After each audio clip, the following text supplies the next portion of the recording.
Yeah, looks like they back for a fifth season, man. Who that? Sports Roundtable. Who? SRT Crew. Whoa. SRT. They got that realness flowing in they DNA. Damn you lame if you ain't tuned to SRT today.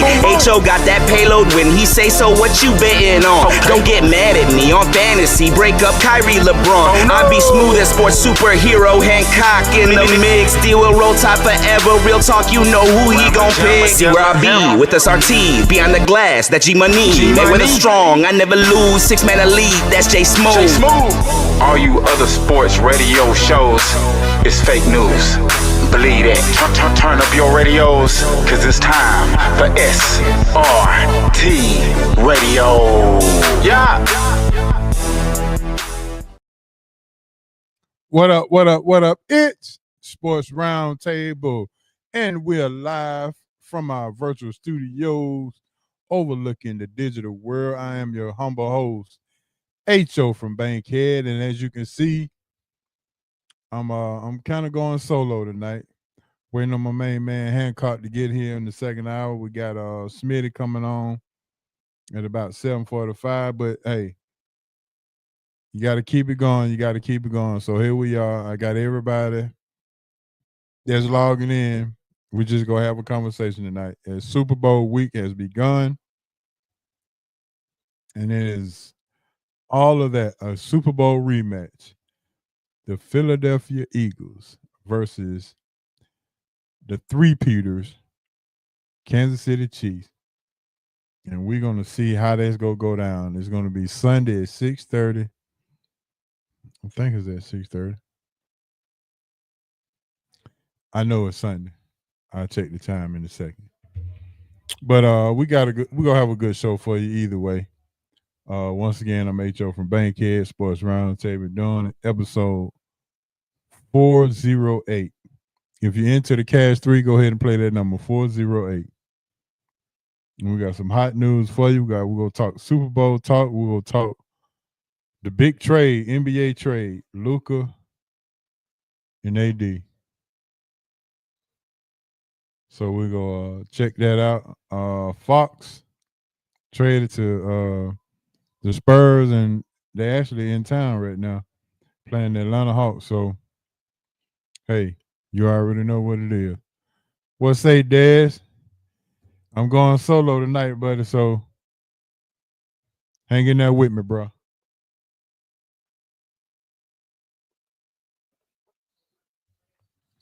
Well, to be honest, we all know why Coach ain't here, right? We do know why Coach didn't show up tonight. Yeah, he a Carolina fan, and that's all I'm gonna say.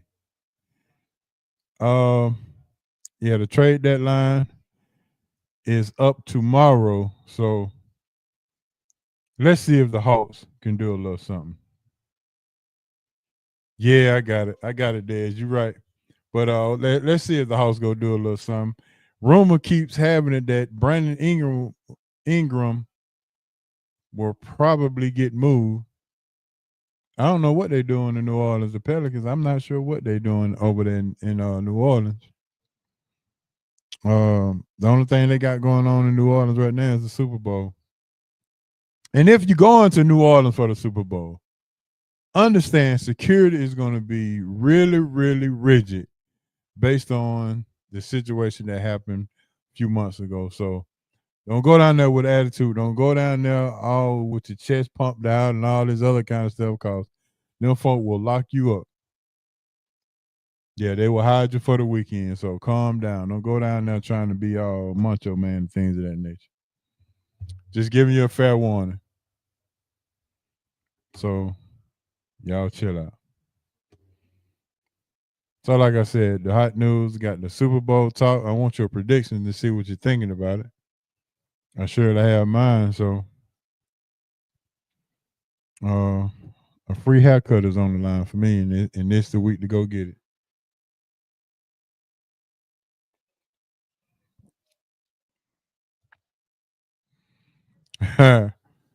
Yeah, you're right about that, Dad. Dad say that time got a lot of questions. I agree. Well, rumor has it that Kellen Moore go get left there to interview for the Saints job. Win, lose, or draw. Kellen Moore will probably be the new coach for the New Orleans Saints. I guess the Falcon fans will be jumping for joy.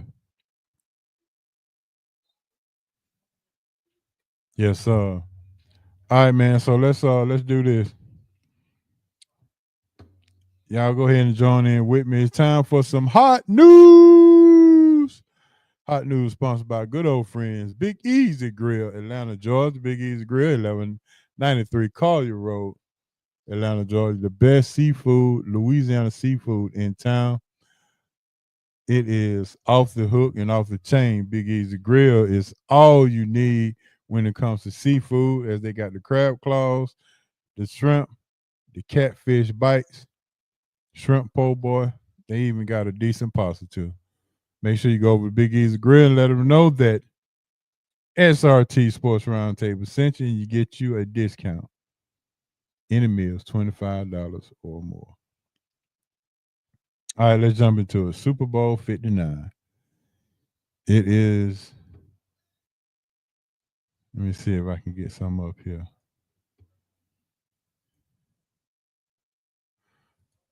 Yep, Super Bowl 59 is it. And my first question is, Travis Kelce will be playing in a game against his brother, former team. Now, who do you think Jason is pulling for? Is he pulling for the Chiefs with his brother, or is he pulling for his old team?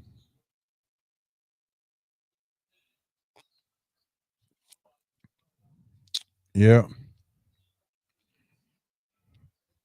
Kansas City go three-peat, or will Philadelphia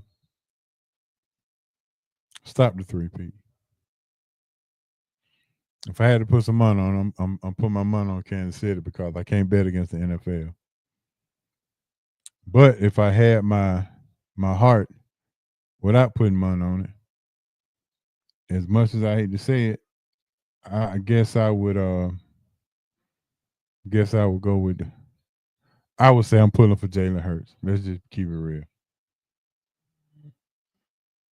Yeah, I'm pretty sure the Swifties would know. Yeah. Yeah, Des. I might need to meet you there Saturday just to drop off this gift for you and to get some good old eat. But we'll talk about it.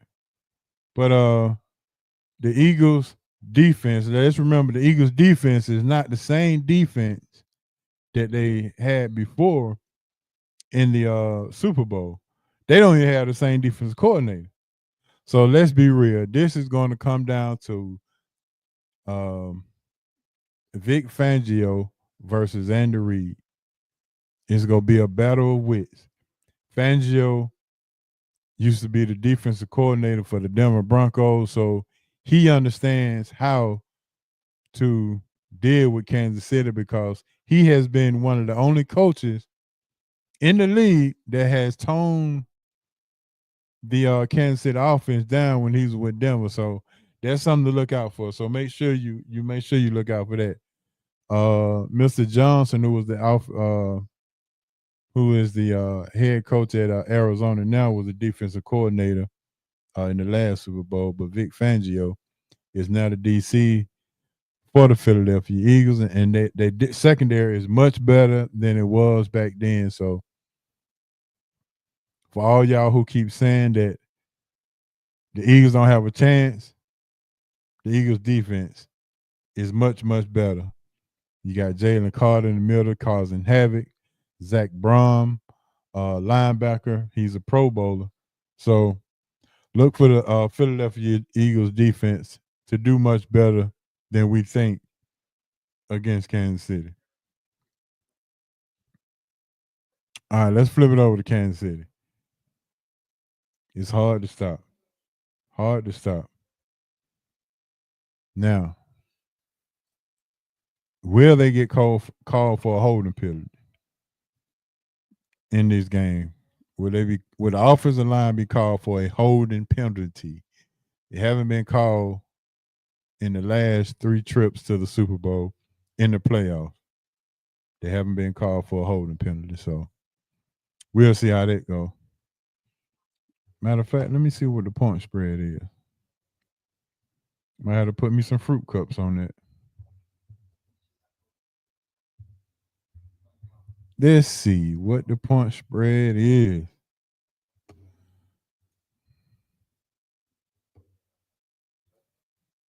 Oh, 1.5. All right, so the Kansas City Chiefs are favored by 1.5.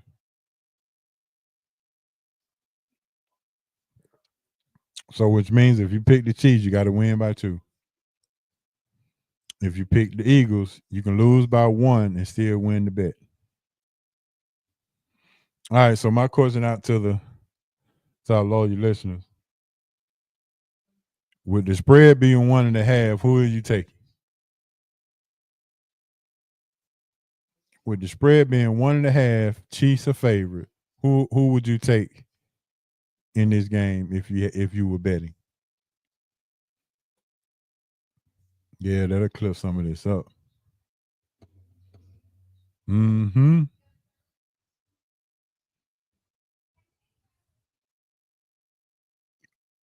Um, like I said, if I'm putting money on, I'm still putting money on the Chiefs. If I'm not betting, then I'm taking Philadelphia. Taking Jalen Hurts led Philadelphia.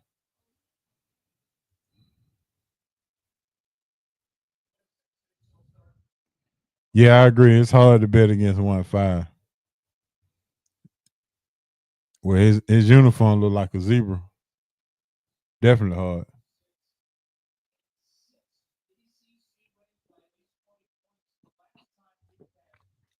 I'm having a little coffee to keep me squared up tonight. If you see me keep looking to the left here, or to my left, your right, that means Duke is playing. So I got to pay attention to the Duke game and do the show. Boy, they got me in a tough situation tonight. I tell you that much. Whoo, boy, what a tough situation they got me in tonight. Rolling solo, and the Duke game is on at the same time. Boy, boy, boy.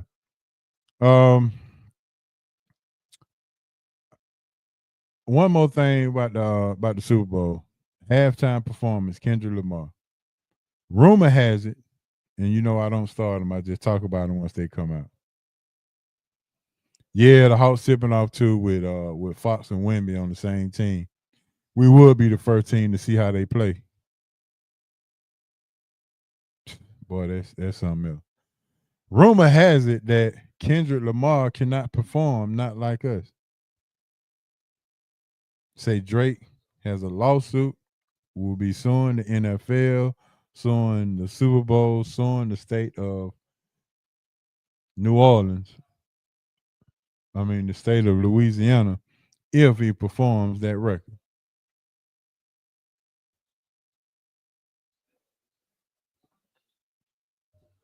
But knowing Drake, knowing Kendrick Lamar, who knows? We'll see if he performs it or not. But I do have to, it's my job to get you prepared that it may not get played. And I'm pretty sure that's probably the only song that everybody's looking forward to at the halftime anyway. But it may not even get played, so you'll be listening for nothing. But it's okay. I got a strange feeling Lil Wayne is gonna come out and help perform as well. So look out for that too.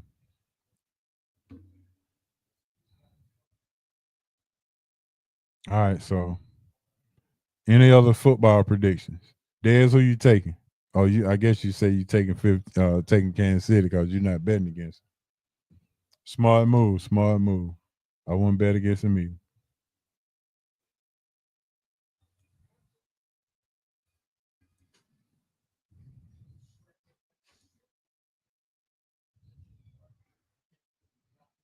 All right, we got our next item up. The bid is, there we go, the trade of the century. Luka traded to the LA Lakers. Luka traded to the LA Lakers for Anthony Davis and some more trash. But now let me remind you guys that Mark Cuban is not the majority owner of the team.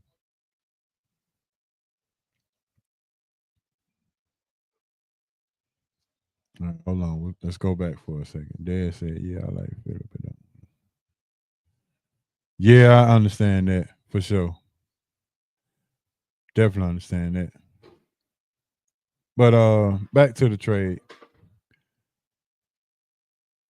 Mark Cuban is no longer the majority owner of the Dallas Mavericks. Now, he wouldn't have never made this trade. But the new owners of the Mavericks had no ties to Luka Doncic.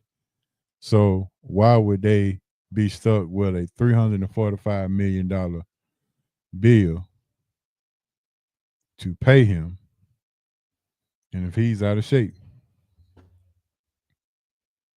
well, they keep saying he's out of shape. Hard to say. He hadn't played in about a month, so who knows?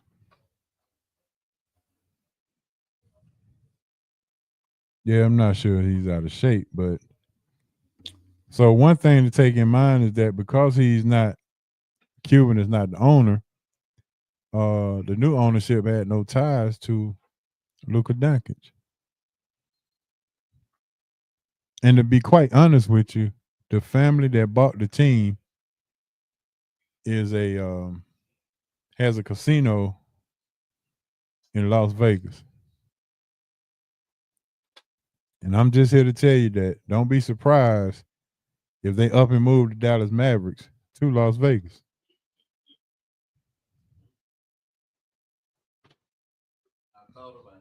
Yeah, so that's just a thought. You know, that's why you come to Sports Roundtable, to get the real of the real. Just to give you something to think about. I'm not saying it's gonna happen, but it is something to think about. Yeah, Darius, he sold the majority stakes. He still had minority ownership in the team. But now Mark Cuban had plans on building a somewhat like a battery type situation in Dallas before he sold the team. They was going to put up something like the battery here in Atlanta, in Dallas, but he sold the team. You know, he took the money instead and said, "Oh yeah, let me get this money." So he sold the team. So now, since he's not majority owner, the new ownership can possibly take this. They can scratch that plan that he had and just move it to Vegas where the rest of their stuff is.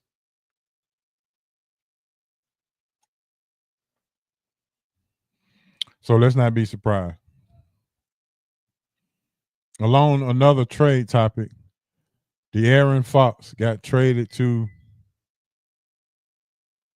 the San Antonio Spurs, and they're playing the Hawks tonight. De'Aaron Fox and Wemby now would be on the same team. So which means that Chris Paul goes to the bench, comes off the bench for the first time in his career. I'm sure he's not happy about that. So you may find Chris Paul on the move as well. And do we need to talk about Jimmy Butler? Or should we wait till the baller and buster? Yeah, let's wait till the baller and buster, because it's gonna be a lot of ballers and busters with Jimmy Butler tied to it. I'm pretty sure of that. But the Luka trade, do you think that Dallas did him wrong because now he doesn't qualify for the $345 million? You have to spend a certain amount of years with the same team in order to qualify. And if you are traded, you have to start your years over. So since he got traded, he cannot qualify with the Los Angeles Lakers. $345 million. Can't happen. And maybe that's why they made the deal, because now when LeBron leaves LA, they still got a superstar and they don't have to pay him max money or the super max, because the years of service has to start over. So he has to be there at least 3 to 4 years before he qualify for a super max.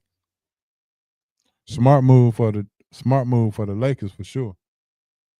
If they took that in consideration.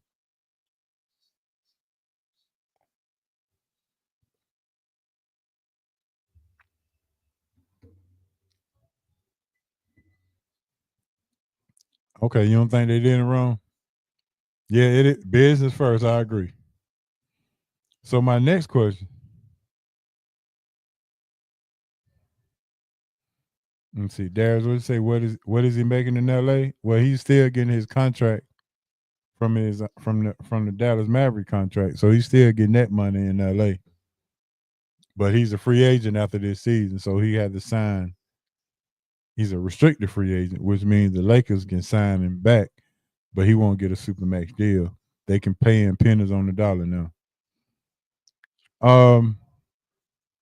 So my question is, was this a GM to GM deal, or was this an owner to owner deal? Nico seemed to be getting all the pub for making the trade, and rumor has it that Nico is getting all his Nike guys to Dallas. PJ Washington was a Nike guy. Kyrie was a Nike guy. And AD is a Nike guy. So some say that he's getting all his Nike guys in Dallas with him. Yeah, I'm sure it's a business, but I'm sure Luka is. So $117 million. So Dez, check this out. He loses $117 million because he don't qualify for the max. Also, Dallas doesn't have state tax. State tax in LA is 14%. So not only will he have to adjust to another salary, but he has to also adjust to paying state tax now in LA. Yeah, so if I'm Luka, I'm gonna have a chip on my shoulder every time I play Dallas.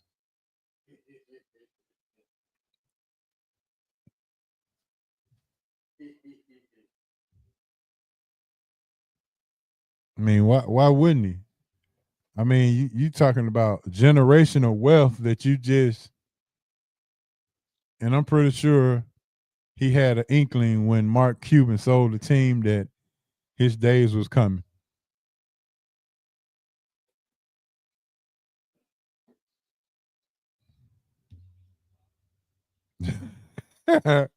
Yeah, they're gonna need some extra security, I'm sure.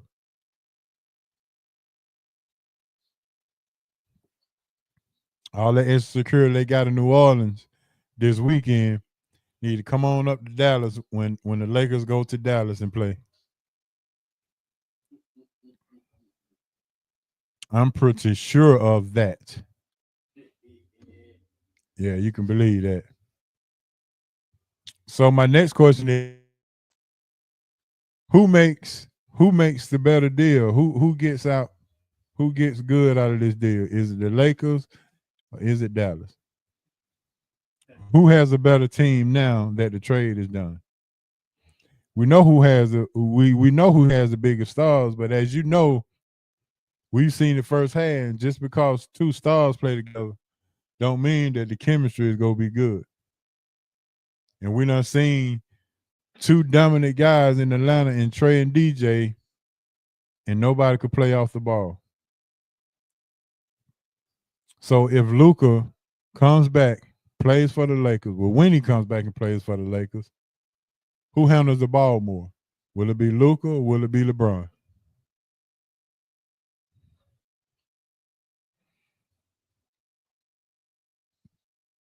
Is LeBron go put him on the LeBron diet in the off season?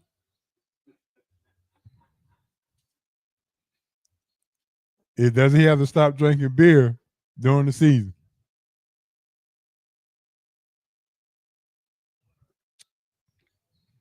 There's a lot to think about, though. Darius, you say Dallas got the better deal right now? I agree. Dallas probably now.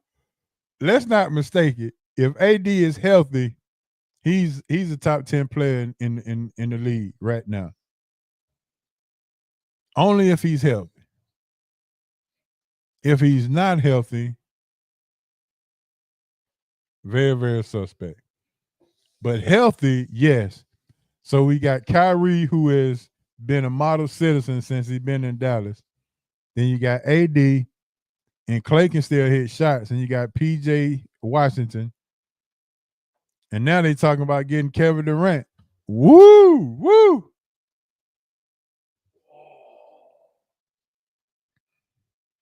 So if they get Kevin Durant, will they make them the favorite? They in the 9th spot now. If they get Kevin Durant to go along with the people I just named you, do they make them the favorite in the West to come out the West? And by the way, Kevin Durant came out on social media and said he has no interest in rejoining the Warriors. I think that's ego speaking and talking.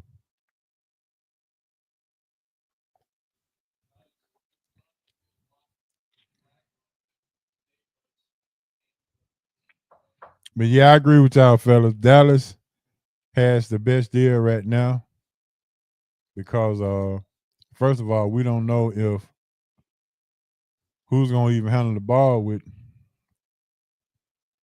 Who's going to handle the ball? Is it going to be Luka or is it going to be LeBron? Does that mean that Brandon James go get a little more time in the game now?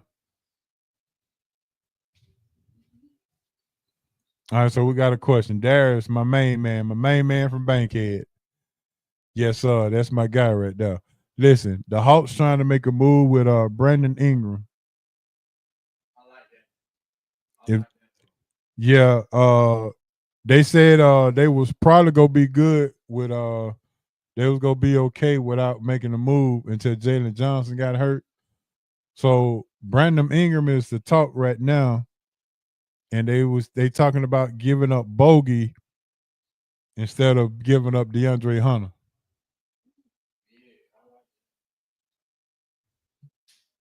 So you got some defense coming, and you got some offense coming if you can pull this off. How about this? How about a Clint Capella bogey for Brandon Ingram and Troy Murphy? Is it Troy Murphy or Trey Murphy? One of them Murphys. Let me see that Murphy kid on. I think it's Trey Murphy.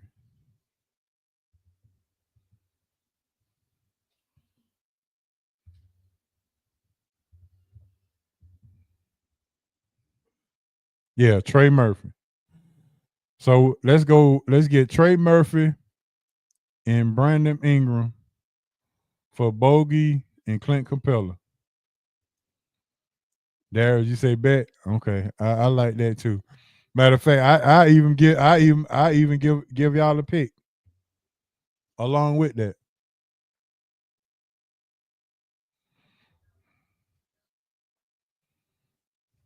So the Hawks are playing tonight, playing at home tonight against the San Antonio Spurs. So Wemby is in town. So if you go downtown, everybody talking French. Wee wee.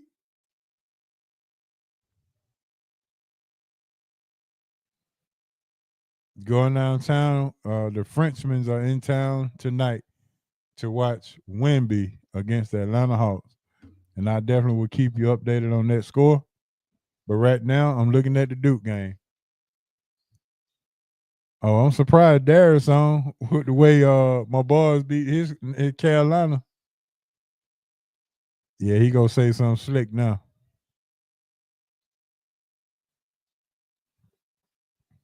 That's why Coach didn't come on tonight. Coach said, I feel good, but I'm not gonna be able to make it. Coach is a UNC fan. All right, so we talked about let's talk about this Fox trade since we're talking about women. I think San Antonio, can they be a top 5 team now that they got Fox? Let me see the standings here.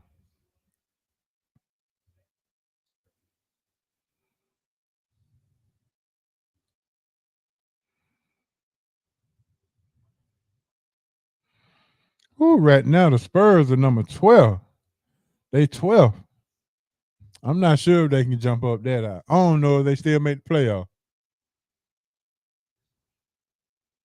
They number 12 right now. They may can get into a play-in game.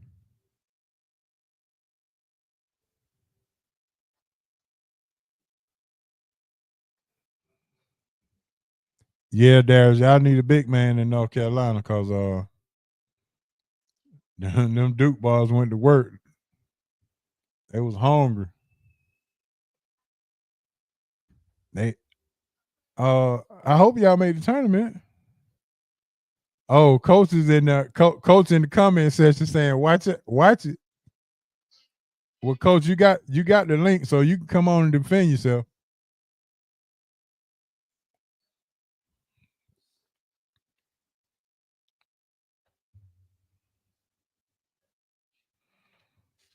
So can San Antonio make the play-in game with the addition of Fox?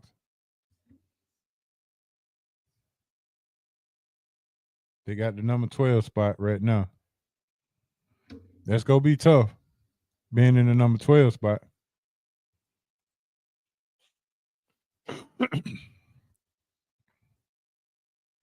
The Kings get Zach LaVine, him and DeRozan back together again, so the Kings can move up.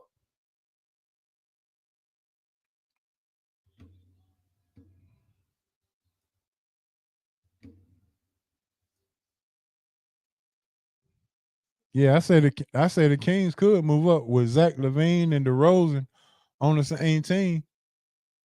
But then again, is that too many wings? You got Malik Monk, DeRozan, and Zach LaVine. They all the same. They the same players.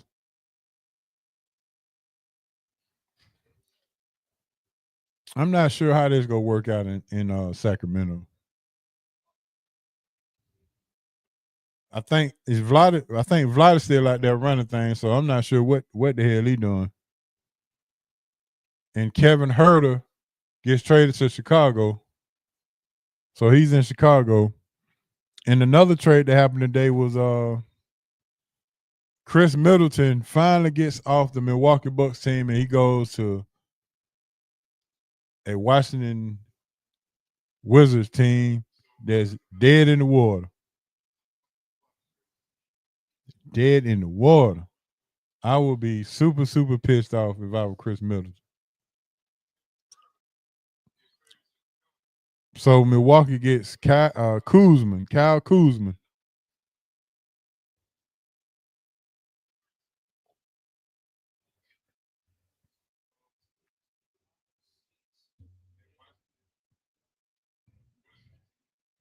Dad, which one? What's the what you talking about there?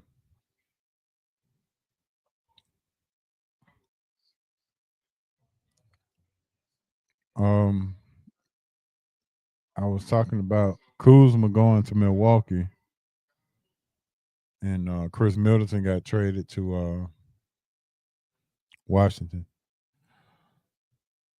So Milwaukee gets longer, and they get them a little shooter because Bobby Portis had kind of fell off a little bit, and Kyle Kuzma is that 6'9", 6'10" guy that can occasionally hit a three, and he can play a little defense too. So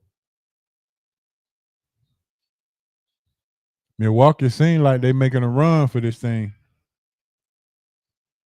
Yeah, the Chris Middleton trade, he's out of Milwaukee. Yep. I guess he didn't do enough. They paid him, but he got him a ring, but now he's out of there. See you, bye.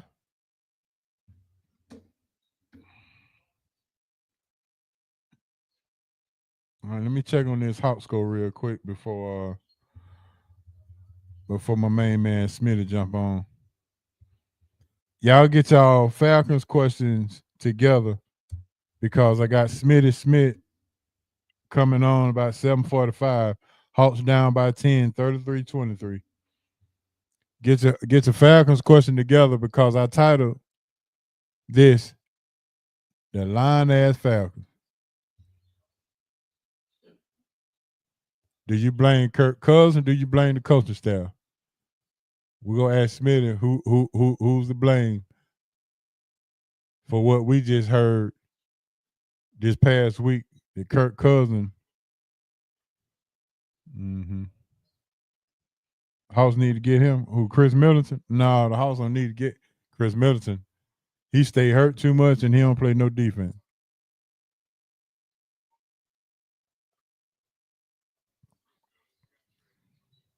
I mean, that's a good try, but Brandon Ingram will be way better.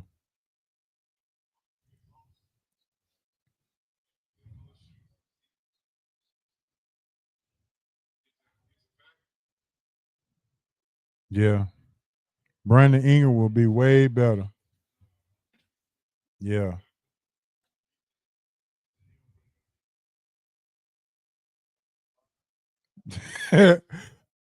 Yeah, Kirk Cousins in the hood. You can't swag surf and be a snitch at the same time. It's some rules to doing the swag surf, Kirk. You can't be swag surfing, going to the cookout, and then you start talking about stuff you ain't supposed to talk about. You got to keep that in house.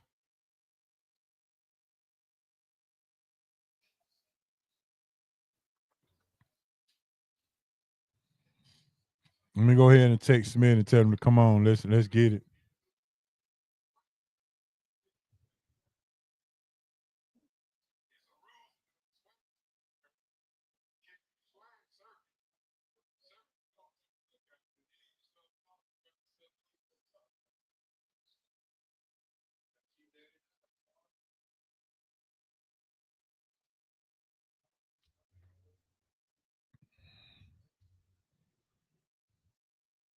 Let me see. Any other? I don't think no more trades went on today.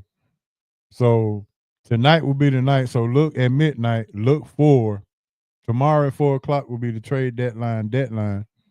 But tonight is when all the deals, the last minute deals, will go down. Yeah, cause I'm the only crew on tonight. It's just me in attendance. Yeah, coach. Coach UNC fan, so he was scared to come on.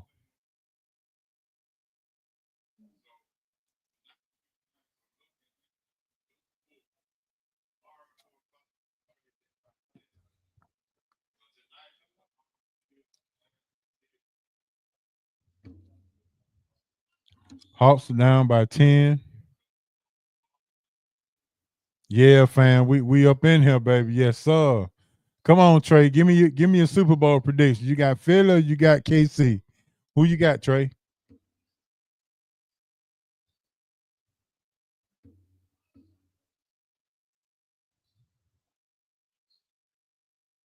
Oh, still down by 10. 35-25.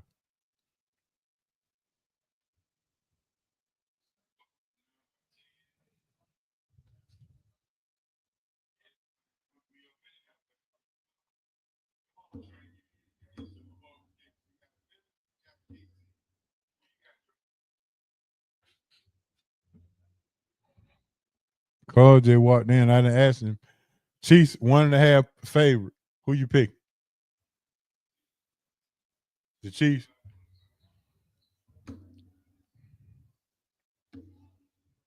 All right, man. That's gonna end our hot news. We finna jump on over here with Smitty and get some real stuff. We're gonna talk about some real stuff now. I want Philly to win because KC go pull the trick. Yeah, you might be right about that.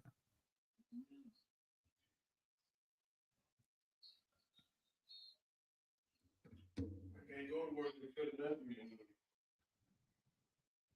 Can't go to work. Yes, sir. All right, everybody. Here we go. You already know what it is. It is the off-season Falcon report. My main man Smitty Smith is in the building. What's up, fam? Just me and you tonight, baby. Hey, man. Hey, I'm fine with that. Yes, sir. I'm doing like Mr. Mike. We rolling solo tonight. Oh, no doubt. Yes, sir. All right, so you know why you're here. Talk about Oh, these yeah. Lion Air Falcon. Come on now. So I've been listen. I think I titled this Lion Air. I think I did it on Instagram, but I got my listeners juiced up, ready to hear who's the lie, who lying, and who's to blame, and everything. So first of all, let me just say this, Smitty. Kurt, you cannot swag surf, go to the cookout, and then go to snitching and talk about stuff you ain't supposed to talk about. Yeah, he'll get his head bust on the right side of town. So, hey, especially where we from. exactly. So I don't know what. There's some things you got to keep your mouth closed about. Right. So, all right, Smitty, let's give it to me real. The lying ass Falcons. Do you blame Kurt? You blame the medical staff? You blame the leadership? You blame Raw? Who's the blame for what we just heard coming out this past week on Good Morning Football? I mean, as a collective, you can blame anybody that's involved with the Falcons, from the quarterback to the front office to the coaching staff to the medical staff, because I know you don't watch the video I put up. And you already know I did. I started off with the coaches. I started out with the medical staff. And the reason why I started out with the medical staff is because I feel like they didn't do their due diligence as to far as going into extent as to what was wrong with Kirk Cousins. Because if y'all remember, on November 13th, he ended up on the injury report. And I don't think they did an extensive enough evaluation for him to keep playing. Because as we said on our show, the 95 North Sports Machine, we knew he was hurt. We just didn't know what extent it was, because that Saints game, that Broncos game, he just did not look like Kirk Cousins the first 9 games. So let's just put it like that. A couple of hits that he took, he got up super slow. He even got up slow in that Minnesota game after getting hit. So we knew something was wrong, just didn't know what the extent was. And we also said that we won't find out till the end of the season. Yeah, we did say really happened. So you start with the medical staff not doing their job. Then you go into Raheem Morris as the head coach to make the right decision, to make the move if you feel like something ain't right. You don't just go to him and ask him, hey, you feel like you're good to go? If you're good to go, we can roll. Because he's not going to just be up front, because why? He knows he's going to lose money. So he's already lost $10 million because of the incentive that he didn't hit. So in that aspect, you go to those two, and then you go to the front office, because at the end of the day, they made a decision to bring him in. So now, after all this has happened, and he snitched when he got here, which cost us a draft pick, and now he's snitched again about being injured, and didn't end up on the injury report enough, the NFL may step in again and look, you may get penalized again. May not be this season, maybe 2026, who knows? But yeah, it's just enough blame to just go around the whole block, circle the block. Let's just be real about it. All right, we got a comment in now.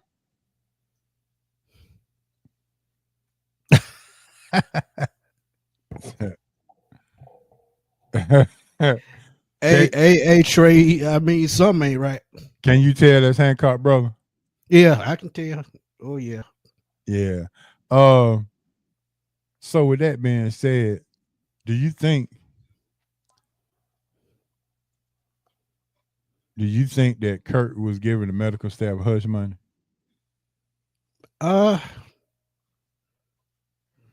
That's hard to because say. That's hard to say. if it came out and it did come out in the thing, it's a double entendre because now Oh, if if that he gets happened, traded, ain't nobody gonna want to take him because of the knuckleheadness. right? He snitched on himself. Hey, and as I said in that video that you saw, he may have ended his own career because you can't go to another team and they can't trust you in the locker room. And you're a quarterback. You're Right. supposed to lead the team. So if he gave them hush money, the Falcons will get fined for that as well. Because guess what? That's just something that you can't do in the NFL. That is a blatant rule violation.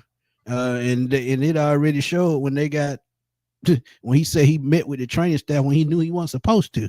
So imagine them falsifying documents for him to keep playing.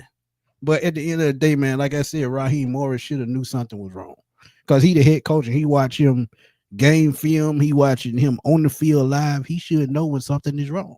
So at the end of the day, I blame Raheem Morris more than anybody because he's the head coach. And this is the reason why a lot of us content creators didn't trust his leadership because he hadn't showed anything that he was capable of being a leader. He was the intern coach when Dan Quinn got fired. And guess what? Falcon really didn't do nothing special up under him. So why bring him back? So my question is, does this further your non-trusting in Raheem Morris moving forward?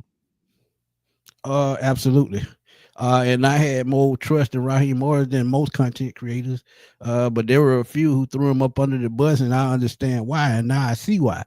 But if you can't trust the coach, that lets you know the locker room is going to be hard for them to trust the coach. This is going to trickle down and have an effect on the locker room. Yeah, he said he probably gave Coach Morris some hush money. Man, but look, this is the thing. You can't let things like that cost you your job because you might not get a chance again. Yeah. You know how hard it is for minority coaches. Come on now. Don't mess it up for us. Don't mess it up for us. Did you hear the excuse they gave for not taking him out at the time that you said that they should have? Something about Michael Penix wasn't ready. He didn't take enough snaps with the first team. But that's not an excuse, H.O. Remember what I agree. Remember what Raheem Morris told us, fans? He said he's seen enough of Michael Penix in that one preseason game for him not to play anymore in the preseason. So you're going to contradict yourself and tell us that he wasn't ready when you said specifically in the preseason that you felt like you seen enough for him to come in and be ready. He sat on the bench, 13, 14 weeks? 14 games, yeah. So come on, man. You can't contradict yourself like that. With the bye week. Right. And think about it, man. He showed y'all when he got in the game, he showed y'all he was game ready. He had the mentality and everything. It's just they wanted Kurt to make his money, and that's just the bottom line. It was about money at the end of the day. Because we know he should have got pulled probably right before the Denver game or right, and really to me at halftime of the New Orleans game. Because Kurt wasn't right then. He said it himself, but I knew it. He got hurt, yeah. Yeah.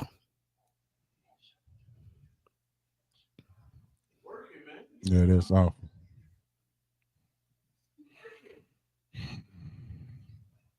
Hey, Dez, absolutely. That fast talking definitely caught up with him. For sure. Yeah. Hey, I told him I can get him a job at my cousin's dealership. He can sell some cars. Boy, that's what fast talking do.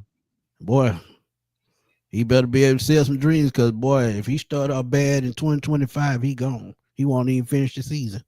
All right, so my second big question is, and this go lead into my ballers and busters. It's probably gonna be my boy stop for the week. Why in the hell is Terry Fontenot not at the Senior Bowl? The only GM that's not at the Senior Bowl, the team that didn't make the playoffs. He's the only GM something going on behind the scenes. I think they're holding his foot to the fire. They finna do a reevaluation this offseason. He could be gone by the time new league will start.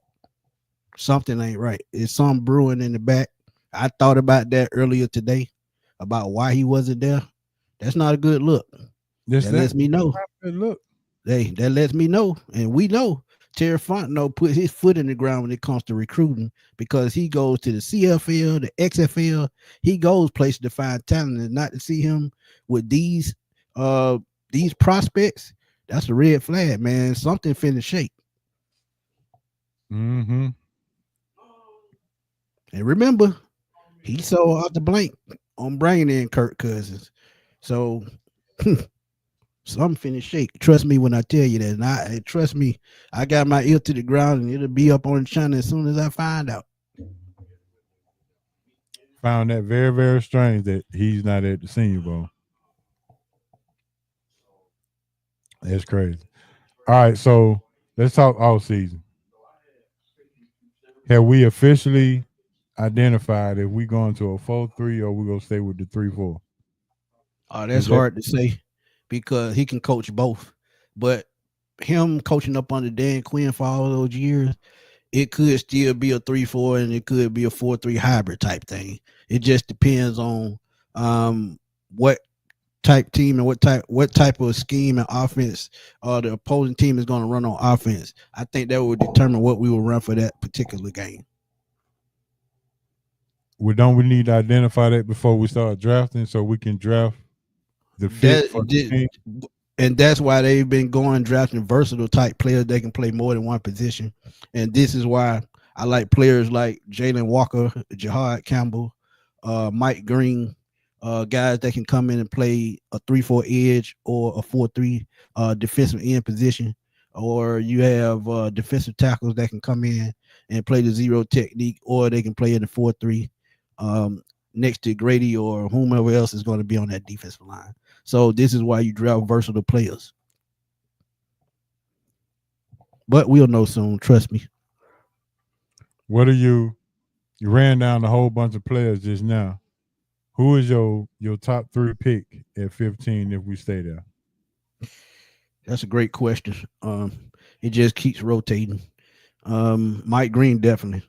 What I seen at the Senior Bowl in his workouts, he's the real deal. I mean, we haven't seen a guy this explosive in Atlanta since Abraham, and I think we need someone like that at the edge position or 3-4 outside linebacker because he can play both. Jalen Walker, I just said, he's another guy. Off-ball linebacker, he can play the inside linebacker, outside linebacker. He can get after the quarterback.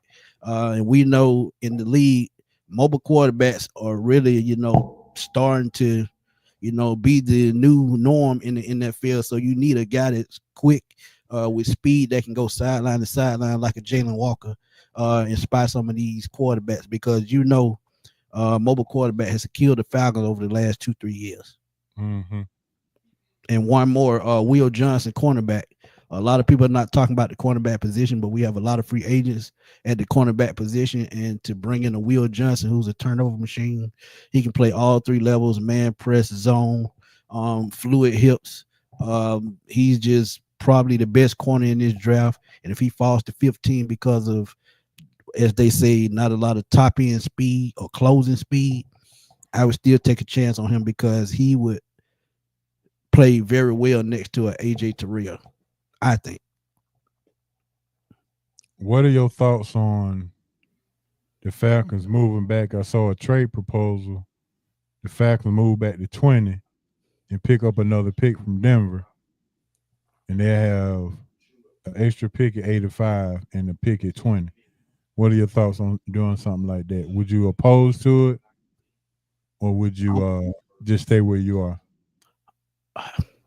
That's tough. It depends.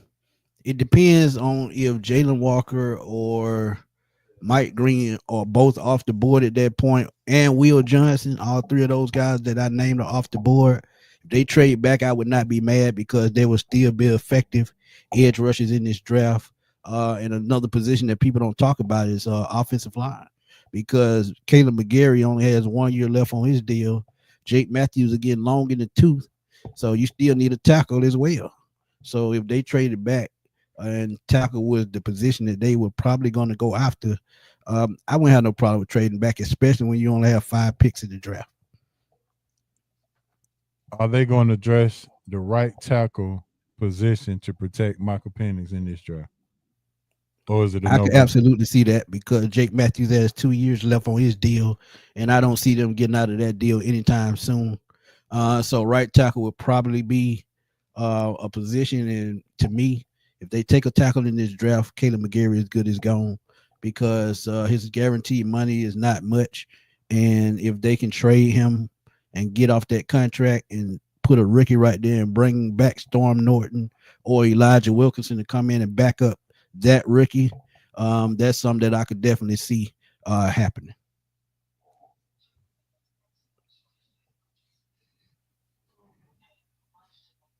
What about any talk of Kyle Pitts in the offseason that you? It's funny you said that because Michael Penix did an interview today, Pro Football Talk, and I'm gonna drop that video as soon as I get off air with you. And he said he still believes in Kyle Pitts. But does the organization still believe in Kyle Pitts? That's the question. And that's a question we're going to know the answer to very soon because the new league year starts in about 32 days. So we'll see what happens. But me, honestly, I would just ride it out with Kyle Pitts, honestly, because unless you get that trade compensation that you think could flip him and bring in another talented tight end or another position that the Falcons need, but you just don't find 6'6", 250, 4.4 speed, free agency or the draft at tight end position. So I think they just ride it out, see what happens with his stats this year, and they could probably bring him back, at a cheaper price because of his production. So be his fourth quarterback. Say that again. This will be his fourth quarterback. No, this will be his sixth quarterback. Oh, sorry. That's Right. Michael Penix made number 6. So maybe and look, I think he played better with Penix on the field. So somebody that can get him the football that's not scared to make throws, whether it's back shoulder fades, 50-50 catches in the end zone. I think Michael Penix could be the difference between the first 4 year Kyle Pitts and the Kyle Pitts that we were expecting. I can see that. All right, I'm gonna ask you a difficult question. Well, it shouldn't be too difficult, but I'm sure you got an answer for it. Would you rather go free agent or trade or in the draft to get a DN? Free agent, Khalil Mack. Trade, Max Crosby. What's the big guy in Cleveland? Myles Garrett. Myles Garrett or Chase Young. Or Chase Young, a free agent. I throw Michael Parsons in there too. And all right, Michael Parsons. Or go to the draft or get a Green. Yeah. Out of those guys, who would be your choice? Who would be my choice? Which route would you go? I would trade either for Michael Parsons or Myles Garrett. I've been lobbying for that for 2 years. And the reason why, you know exactly what you're getting in with those all-pro players. Those guys are franchise-changing players. Yes, you will have to pay them. So that means guys like Grady Jarrett may get cut or Jake Matthews could get traded.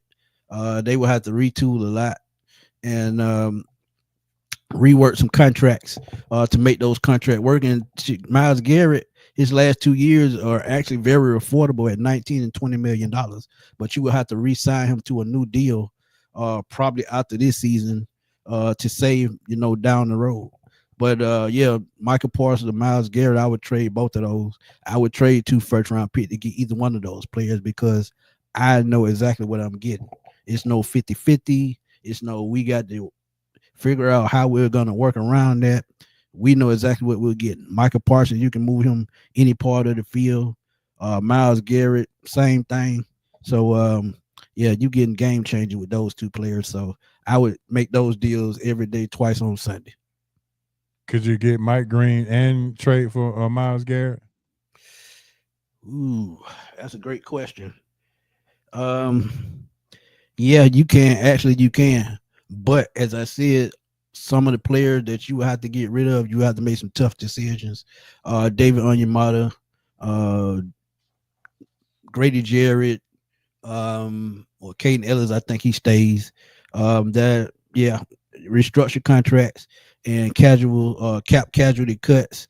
You can build up enough money to make a trade with one of those guys. But again, if you trade for Myles Garrett, Mike Green would not be on the table because you had to trade that first round pick.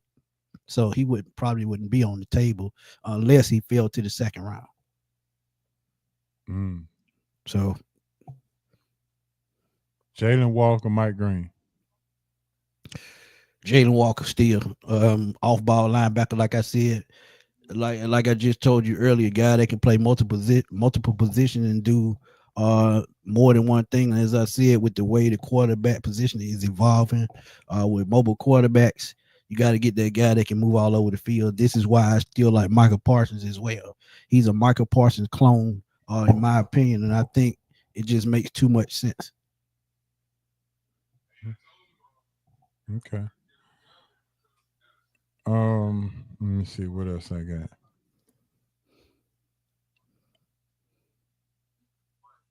Well, we got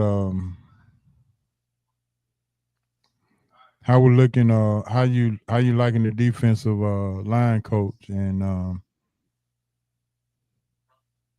I think that was a very smart move. He would one thing about the defensive line coach from Indianapolis. He's one of those guys. When he was in Indianapolis, they had a multitude of pass rushers. I think it was like six players that each had 6+ sacks. So he knew how to rotate players in and out. And I think that's something that can benefit the Falcons, especially if they get the proper pass rushing help. And I would love to see what he's going to do with Braylon Trice coming back from a knee injury and Jeff Ulbrich. I want to see what kind of talent he's going to bring in on the front seven as well.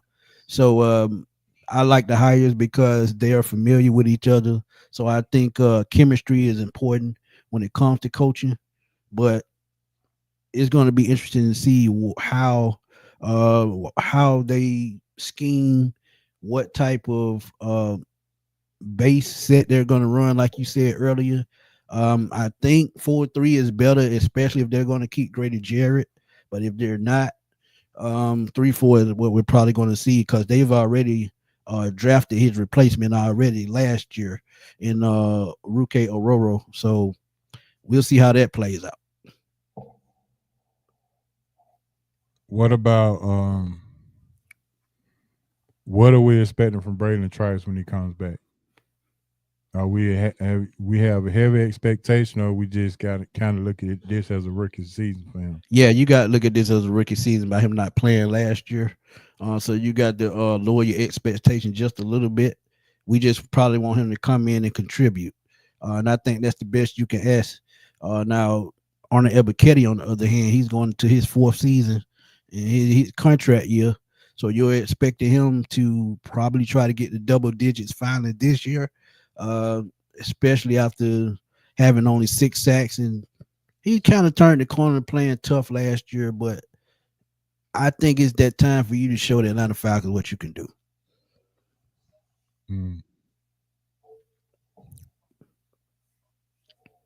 After all the coaching hires, what do you rank the Falcon coaching staff at this point? I'm gonna be honest with you, HO. I'm gonna wait till the season and see what happens. Because what they did last year was very disappointing.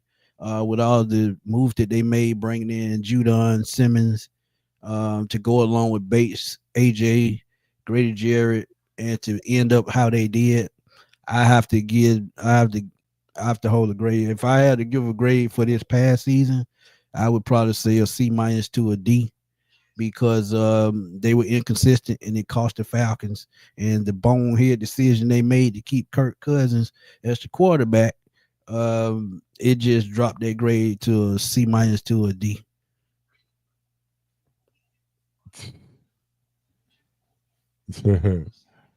What about Simmons? Simmons can't be coming back, right?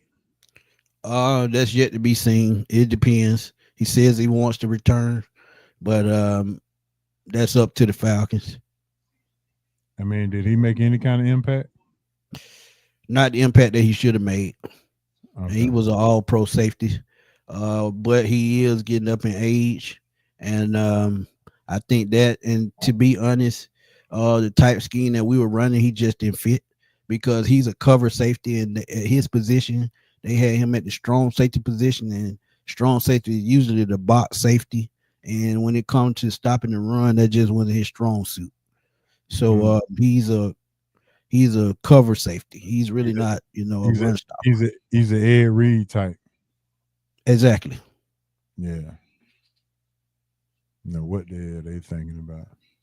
They were just looking at, talent. They were looking at both of those guys. They can interchange and move from side to side. But sometimes, if you're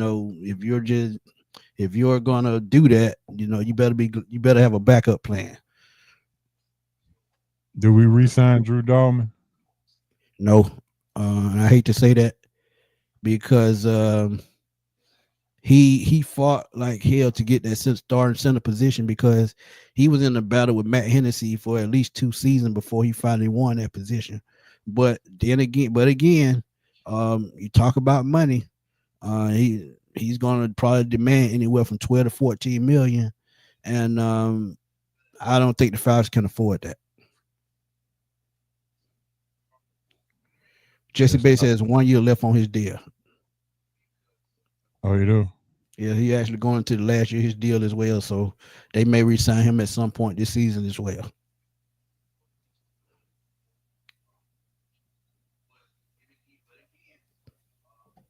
Oh, okay. I see the question.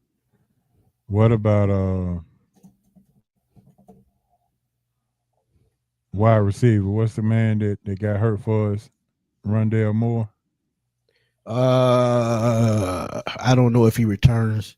That's a big question mark. But again, I'm doing draft profiles, and my next draft profile is actually on a wide receiver from ULV named Ricky White III.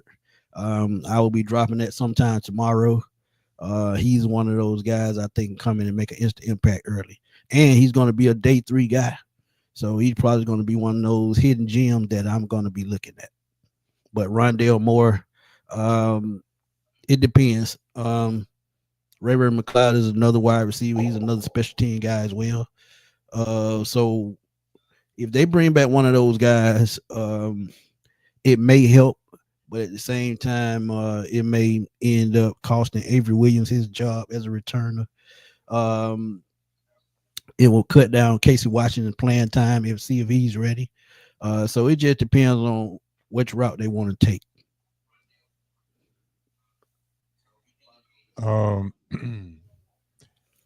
Did London take a step up, or Absolutely did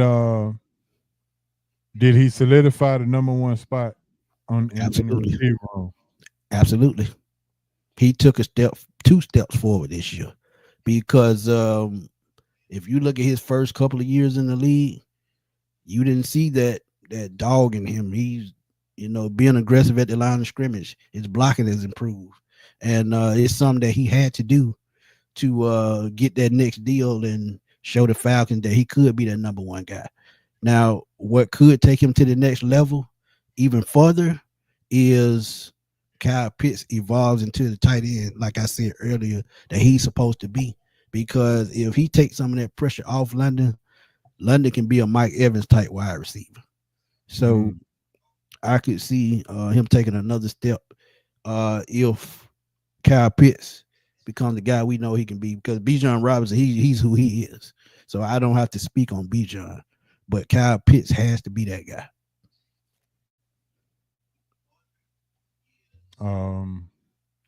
What's the receiver name who comes off the bench for depth that Michael Penix like to throw to?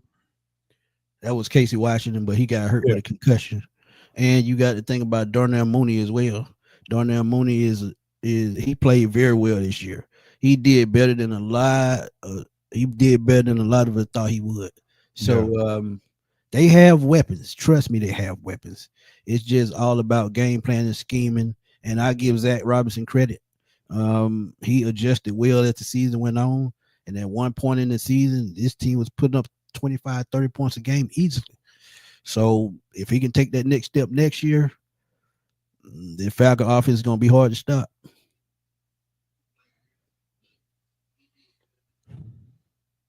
Do we need a number 2 receiver, or the number 2 receiver is sitting in the receiver room already? Darnell Mooney is already here. He legit. Okay. Got to catch the ball though. He has some. Yeah, he has some bad drops. Yeah, I agree.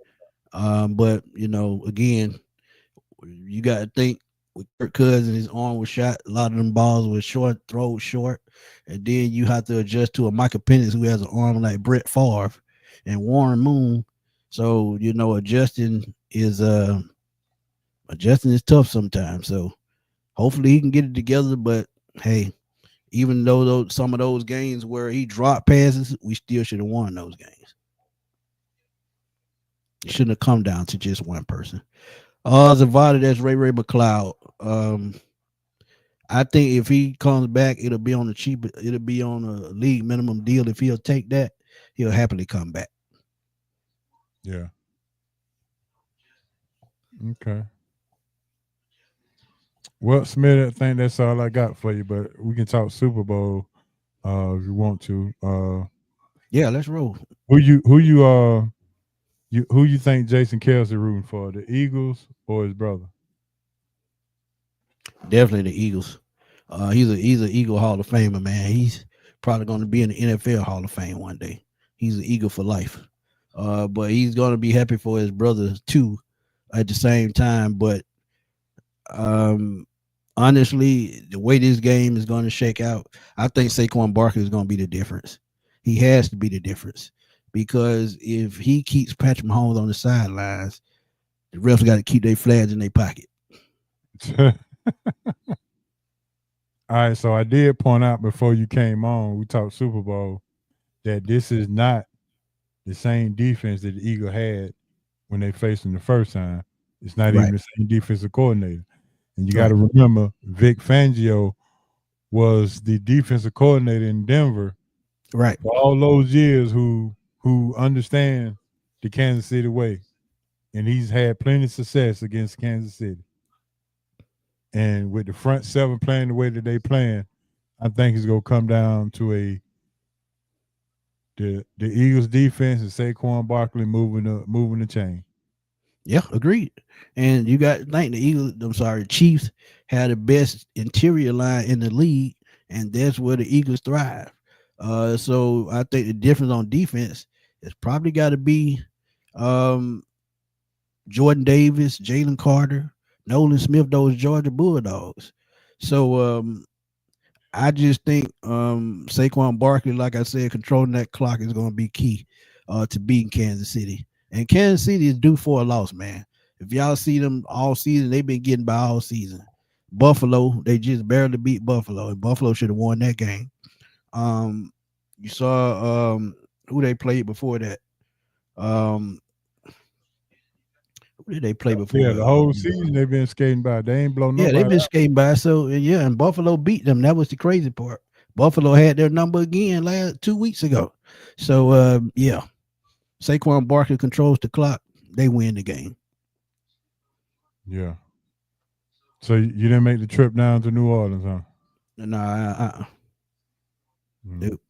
Too much security for you. I plan to work the Super Bowl sooner or later. Trust me, I see it coming in my future. Well, in 2028, you ain't gonna have no excuse. Hey, that would be the perfect time. Back in Atlanta. Yeah. You gonna have all your Smitty jerseys on and everything. Oh, you know it. T-shirts and all. T-shirts and all. All right, real quick, let's talk about the this Luka trade, Luka and AD. Who got the better of that deal, in your opinion? Right now, I would say Dallas, because Dallas team is well put together, and they just added another piece today actually, so they've gotten better defensively. I think Kyrie Irving can pick up the slack when it comes to scoring, and Spencer Dinwiddie, he's another one of those guys that can put up points when you need him to. AD, if he can stay healthy, he works. He can be that inside presence, and he can play his natural position at power forward because they have Lively and the other guy at center, and then you have Klay Thompson shooting from the wing. So I think they can keep up scoring wise of what they have, and I think the Lakers, they slowly rebuilding. I think, and honestly, I wouldn't be surprised if LeBron get traded tomorrow, even though he says he's going to be in LA past the deadline. We don't know that. Even though he says it, he probably don't even know that. Yeah, he said he didn't know anything about the trade. He probably didn't, because at the end of the day, as they've been saying, they've been known for making these type moves throughout their existence with guys like Wilt Chamberlain, Kareem, LeBron, and so on and so on. Shaq. LeBron gonna be an actor when he retire. Yeah, he got to be the way he be flopping. Yeah, he definitely got to be. Hey, Zavada, Falcons should have won against the Chiefs. That call goes the other way and we win that game, we wouldn't even be having this discussion. We would have made the playoffs. Don't know how far it would have been, but we would have been a playoff team. Yeah. I had a video up that I was ready to show you, but now I can't find it.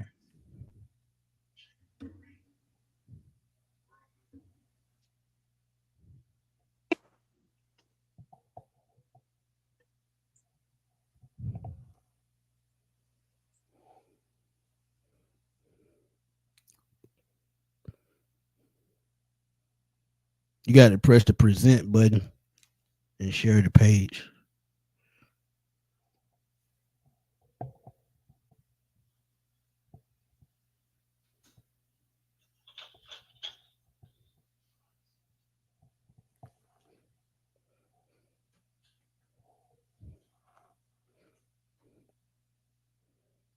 Jimmy Butler going to Golden State.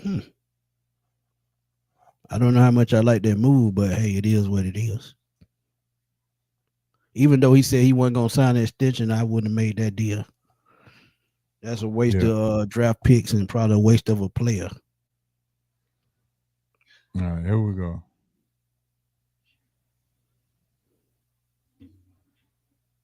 There we go.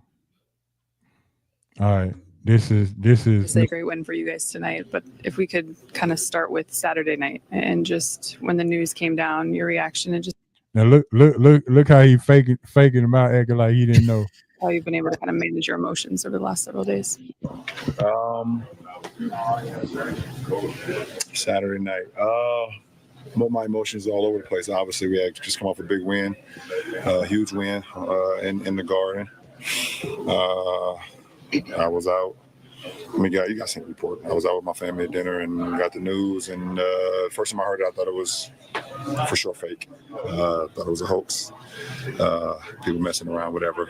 But then when AD called me, AD FaceTimed me, and I talked to him for quite a while.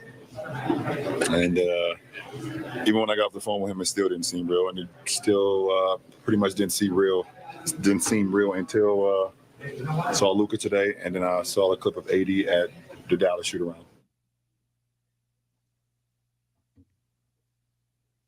But honestly, I honestly think he didn't know, because they looking past LeBron.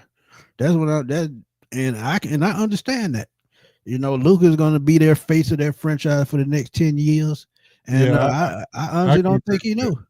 So let me give you this alternate. Who's AD's representation? Isn't it Clutch Sports as well? Right. Yeah. So Rich Paul is his agent. Yeah, but he was probably told by the Mavericks or the Lakers, don't tell LeBron. He was probably left out on purpose, because like I said, he was probably left out on purpose because you go take he could be moved. You go take a chance of Rich Paul not telling LeBron when LeBron gave him his start to have LeBron pissed Man, off. sometimes you gotta do what you gotta do, man. You got to make your money at the end of the day. If you my friend, you gonna understand that I couldn't tell you because I was obligated not to.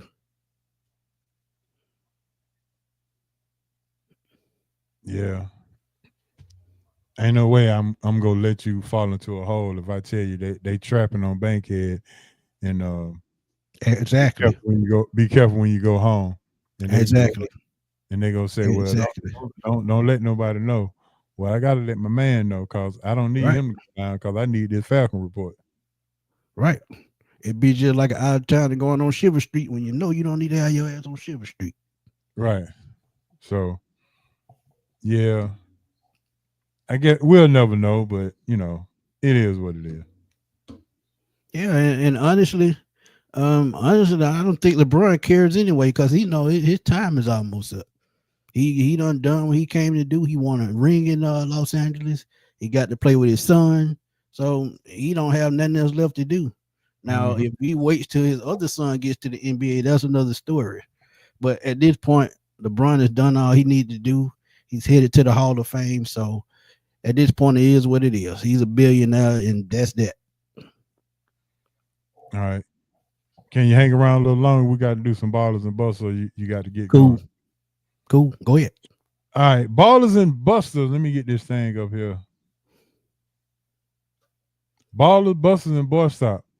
My baller this week goes out to my Duke Blue Devils as they put the beat down on the UNC, the light blue that you add water to. You hear that bar, Smitty? The light blue that you add water to. You ain't right. Yeah. So you notice coach ain't on tonight. Yeah. He was scared. He thought I was going, but I wasn't gonna say nothing. I wasn't gonna say a thing. But my baller goes out. Hey man, I'm a North Carolina fan, man. I've been a Tar Heel basketball fan since I was 12, and to see that game end the way it did, man, that recruiting in North Carolina has gotten terrible. Yeah, it has gotten really, really bad. But hey, y'all swept us last year, so it's payback time. Yeah. All right, so that's my baller.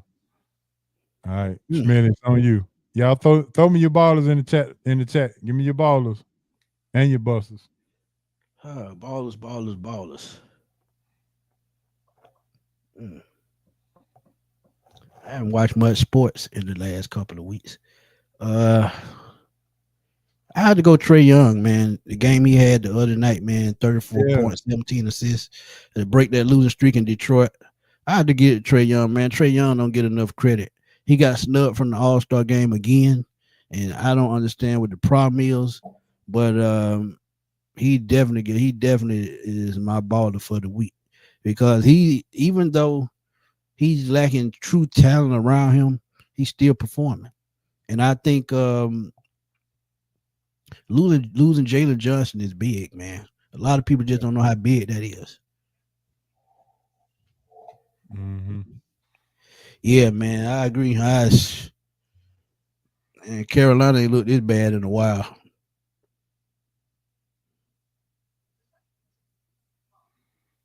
Yeah. Another one. With Michael Jordan, Marcus Jordan, I think his name. Mm-hmm. He going through a mental health crisis. I hope he gets help for that. Yeah, I just hope he gets help, man. That was sad to see. And that lets you know, man, money don't pay for everything. Money don't pay for a peace of mind. Mm-hmm. Yeah. Talk about Trae supposed to be an all-star. What's the problem with that? I just think he got a bad rap, man. Going through it with John Collins, going through a lot of coaches, and you always hear his name come up as being a coach killer. And sometimes things of that nature, it gets spread around the league, and you get a bad name for it.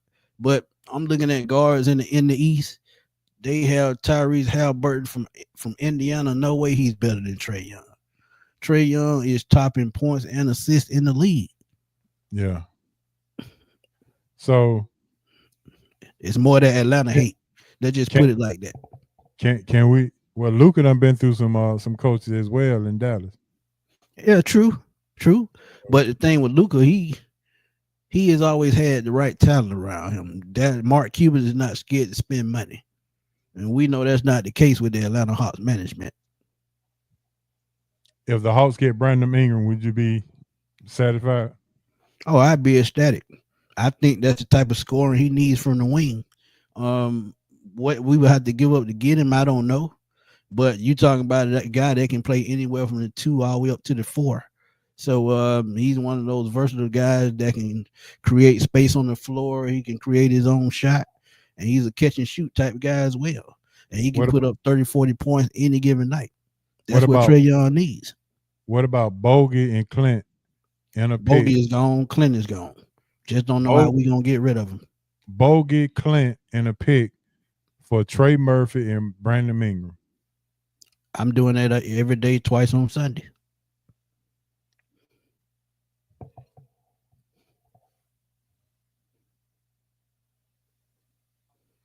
Okay, so we gotta. It's on you, Smitty. Say it again. Oh, in the chat. So we taking off all those guards. Have more wins. LaMelo had the most fan votes and best scoring average, but yeah, he got snubbed too. So look, it's just one thing about it is it comes down to the franchises that they play for. LaMelo is in Charlotte. Charlotte has not been very good since he's been there. Trae Young and the Hawks have been average at best. So until they change the talent around them and they start winning games, that's the only way Trae will get the respect that he deserves. He needs another star here or another elite role player such as a Brandon Ingram to come in and help him out scoring wise. The Hawks are going to have to put up more points, and they're going to have to start playing defense. Yeah. My honorable mention, baller, is Georgia Tech for beating Clemson. Yeah, that was a big win. Big win. Georgia Tech.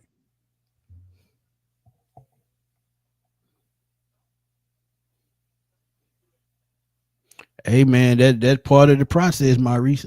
I'm just saying. That part of the process. Mm-hmm.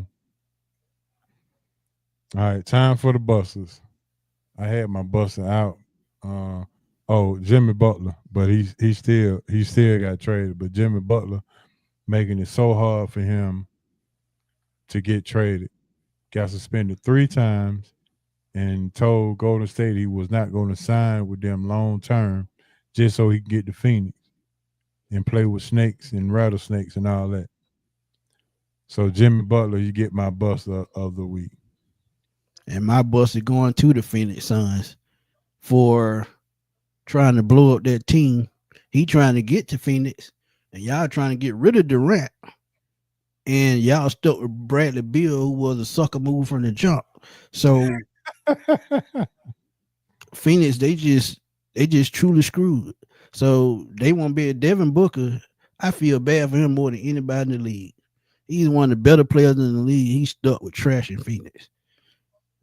Mm-hmm. And he's not going anywhere. He's going to be one of those KD type players that is loyal to a franchise that's really not trying to win at this point. Because think about what they've lost over the last couple of years. They lost their center and DeAndre Ayton, who they made it to the finals with. You traded Chris Paul. They just lost so much. Bradley Beal is stuck as well. You're trying to trade KD, so just make it make sense. I don't even know who's running that organization, but that team is laughable at this point. I agree.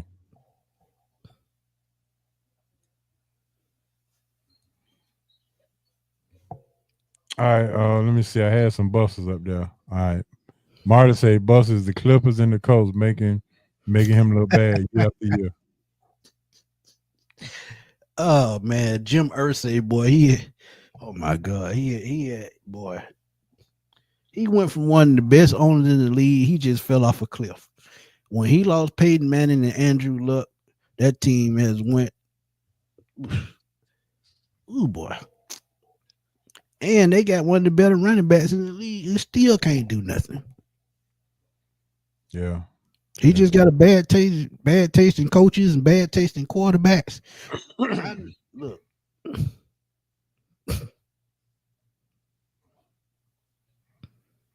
All right, my boy stopped. You just saw it on the screen here. LeBron James faking like he didn't know anything about the trade. Oh man. He did not look in the camera not one time. We did not see his eyes not one time. You So, know where I'm going. That's my boy. I'm going back to the home team. Kirk Cousins. Yes, Stop. Sir. You get here. You tell on yourself. We lose draft picks. Now, you tell us you injured on the way out, and you telling us you want to be traded, and we possibly could be losing draft picks or getting fined or something again. Stop it. Anybody, any team that even think about touching Kirk Cousins, y'all making a fool of y'allself. Anybody in the locker room trust that dude, y'all making a fool of y'allself. He's showing y'all who he is. Average quarterback that done made over $300 million. Take your money, go home, and enjoy your retirement. Keep it real with you. Yeah.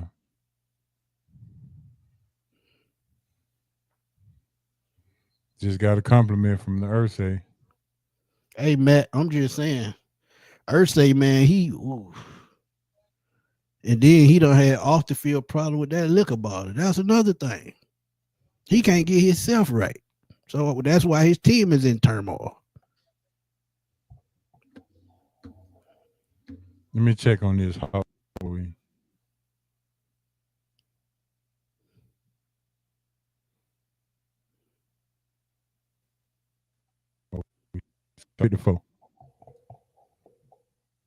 we kind of knew that was coming, right, Smitty? Say that again. Yeah. Hawks getting blasted. 74-54. They down 20. Oh, I ain't surprised. I ain't surprised at all.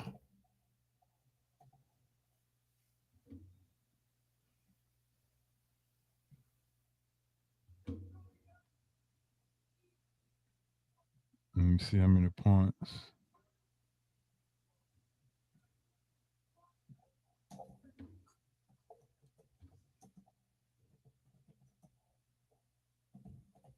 Trey got 9. Wemby Fox got 20. He's starting out pretty good. He got 20 in the third quarter. Wow. Who we playing? San Antonio. Oh my God. But San Antonio, they just got better. They just got Fox. What? So, they in the 12th spot. How far can they move up? Who? San Antonio? Yeah, they in the 12th spot right now. How far can they move up? With Fox, they can probably get into that bottom tier. Probably between 7 to 9, somewhere in there. Man, you get that 9 spot, that's a play in. Yeah, exactly. Let me see. You had a question down there I wanted to address. Maurice said, who I'm taking off of that all-star team? Tyler Herrero. Nowhere in the world he should have made over Trae Young. Yeah, I know he having a good season. He shouldn't have made over Trae Young, man. Let's keep it funky. Yeah, Tyler Herro. That was a Pat Riley deal. So, Smitty, right. there's a rumor out that Lloyd Pierce sent a message out to the coaches who votes for the All-Star team, told them don't vote for any Hawks players. I wouldn't be surprised. As a guy net fed, maybe that should have been a boy stop. Hey man, the ownership terrible, man. I'm just saying. I mean, I pray to God Arthur Blank buys the Hawks somehow. He owns the soccer team. They've won a championship. He's put talent on the field with the Falcons, and the Hawks have just been lost since Ted Turner sold them 30-something years ago. Yeah. It changed tremendously when Dominique got traded. From that point on, been straight downhill. Now we did have good teams in the late 90s, but ever since that, And they should have kept Coach Bud. He tried to do the right thing. They didn't want to give him control as GM, and he to bring in the players that he wanted. Look what he took to the Eastern Conference Final, a bunch of misfits, and you still wouldn't give him total control. So he got to give at some point.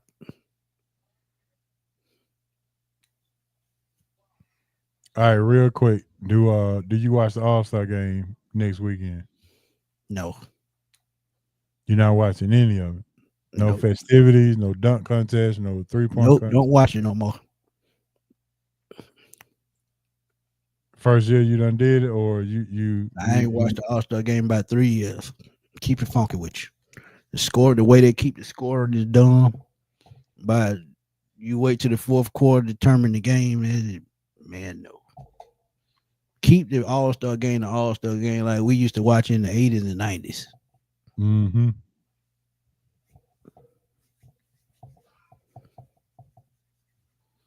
Jimmy signed the extension for real? Wow. Jimmy Butler signed the extension? Yeah, that what Dad said. So money talks. Oh, he did sign the extension. Wow, okay. Wow. I didn't see that coming. Yeah, it says that you Jimmy's still what, 35? Yeah, he's somewhere like that. Wow. It must only be like 2 seasons. That is,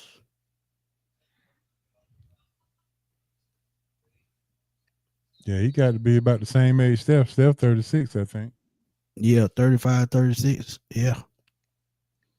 Yep. See, 2 years, 121. Wow, that's $60.5 million. He ain't worth that. 2 years, 121. Jesus.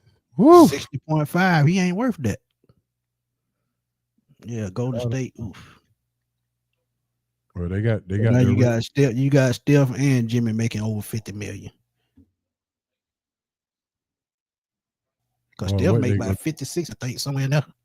Yeah. So, He just got an extension too. I know. Last year. Mm-hmm. All right, so now does Jimmy make the Golden State Warriors better? No. Keep it simple, plain as day. No. What I do with that? The standings. There we go. Western Conference. The Warriors are number 10 right there. They're in the 10th spot. And that's where they're gonna stay.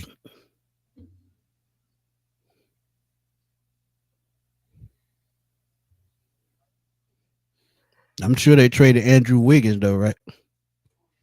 They probably did. Man, come on. He has some issues going on anyway. Oh yeah. He's been had issues for a while. And I've been hearing Draymond Green may get traded as well. Mm-hmm. So I mean, look, they in the 10th spot. The farthest they gonna make it is 8, and that's the play-in. So if they had to go through the play-in, they're not gonna make it past the first round. I agree with that. I give San Antonio with Fox coming over. I give them a chance to pass Golden State. What about the Kings got Zach LaVine? They got Zach LaVine and DeRozan. DeMar DeRozan is there, but he wants to be traded because he played with LaVine in Chicago and they didn't get along. Right.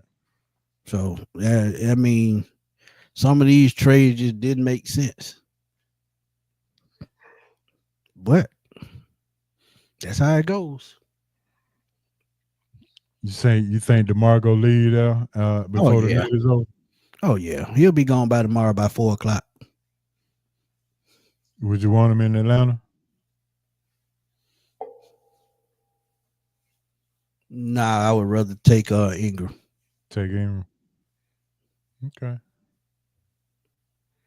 Yeah, Jimmy Butler, 2 years, 21 million.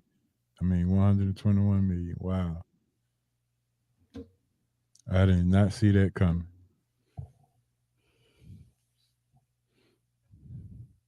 And I think Jimmy messed up when he left Philadelphia. I think that was the perfect spot for him. to play Well, alongside they Embiid. chose Harris instead of Jimmy though. Yeah, they did, but I think that was the best spot for him. Tobias Harris, he another person stealing money. Oh, yeah, big time.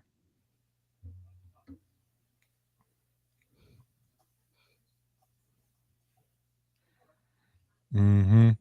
All right, Smith, we're gonna do some 3-point shots, then we'll go get on up out of here. Okay. Let me pull my banner up with a 3-point shot. We had a good one last week, but it was jumping too. Remind me how this one go. I ain't watching in a while. Yeah, it's just I'm gonna ask you 3 thought-provoking sports questions. Okay, So, okay, let's roll. I'm gonna jump back from last week and let you answer that. Okay. Name the three college basketball players that you've seen with your own eyes. Your top 3 that you've ever seen play. They were on the same team. Vince Carter, Antoine Jameson, and Jeff McGinnis. I told you I'm a Carolina fan. So that's a homer pick. Mm-hmm. And I saw when Connecticut was on that, I think it was 80-game win streak. I saw them play at Tech, and they were the truth. And Maya Moore was on that team. Oh yeah, I saw her play in high school. She was whew, Yeah, she bad, boy. She bad. ridiculous, for sure. All right, we're gonna stick to football this time. Only for you, my friend.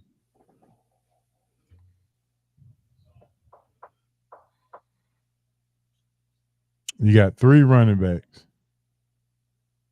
and you got name 3 running backs that you know for sure will get to a 1,200-yard rushing, no matter which era they're playing in. Past and present, or just present? Past and present. Oh, that's easy. Barry Sanders and Adrian Peterson and Derrick Henry. Okay. All right, chat. 3 running backs you know they can get 1,200 yards past and present. Name them out. Smitty said Barry Sanders, Derrick Henry, and Adrian Peterson. Yeah, that's easy, man. That's real easy. I can add nothing in there if you want me to. I say LaDainian Tomlinson as well. Marshall Faulk, I can keep going. Those guys, man. Yeah. When you got a running back that's versatile and dual threat, they can play in any era. And one running back that don't get enough credit, that was probably one of the best of the era we was coming up, Thurman Thomas. He didn't put up 17,000 yards, but you knew when you played Buffalo, he was going to beat you either through the air catching the football, or he was going to run you over. All right, Smitty, your starting 5 for the Atlanta Hawks all time. Giving you point guard, shooting guard, small forward, power forward, center. Okay. That's tough because I might leave some people out. Center probably be Mutombo, but George Mikan can get not Mikan. What's the center from the 50s? You had to see him play, Smith. Yeah. Oh, I had to see him play. So Mutombo, my center. Okay. Power forward. That's tough as well. But if I had somebody I seen play, I would say Kevin Willis. Small forward, easily Dominique. Shooting guard. I grew up in the Steve Smith era, but I'm gonna say Joe Johnson. And point guard, easily Trae Young, even though Mookie Blaylock can give him a run for his money. All right, give me your 6 man then. 6 man.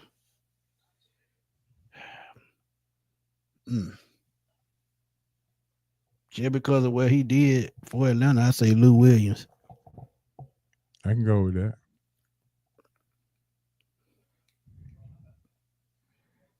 I do the same thing for the Atlanta Falcons skill position. Quarterback, 2 running backs, 3 receivers, and a tight end. Yeah, that's tough. Quarterback Matt Ryan. I know a lot of people ain't gonna like that. I love Matt it. Ryan, he greatest Falcon ever, man. I'm gonna keep it at that. Wide receiver, Roddy White and Julio. Tight end, Tony Gonzalez. Running back, I'm gonna have to say Michael Turner and William Andrews. My man, that's what I'm talking about. You got one more receiver though. Third receiver, Andre Rison. That's a good ass pick. Good ass pick, Smitty. Woo, that's a good one. Yeah, I like that. Matter of fact, I love it. All right, my last one. You're in a 4-3 defense. Give me your 3 linebackers. Oh man.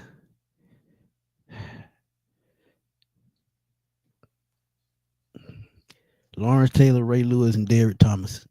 Atlanta Falcons. Atlanta Falcons. That's easy. Jesse Tucker, Deion Jones, and Keith Bricken. Keith Bricken. Yes. Yep. You don't get enough credit, H.O. He was a wrecking machine. I watched him play at Georgia Tech. Dude was a hitter. Yeah. And he could cover. I'm going Buddy Curry, Al Richardson, I figured you would. and Tugger. yeah, Tugger. Yeah. I figured you would.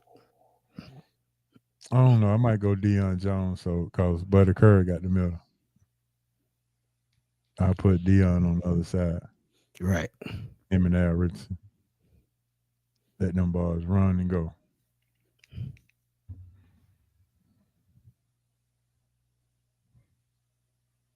He said, Trey said, did you see it?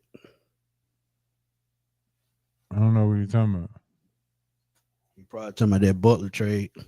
Oh, yeah, I did see that. Yeah, they're announcing it on the what's called now. Yeah, 2 years, 121. No, how? He got a hell of an agent in, don't he? Hey, man. Him and Kirk Cousins, agent, they must be related. They must be related. Mm-hmm.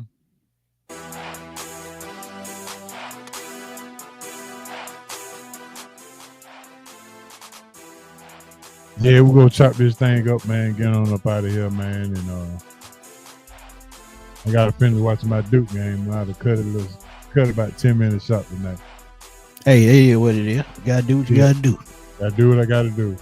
For your inspiration, Smith, I'm gonna have to start doing my weekly up videos, and I'm gonna start it up this Saturday. Hey, man, go for it. Yeah, I am. Thanks for the inspiration, man. I gotta get you some Big Easy. Hey, grits. man, anytime, man. You know I'm always around, my brother. I know it. All right, man. With that being said, shout out to you, Smitty, for coming through, man. As always, man, you are the guy.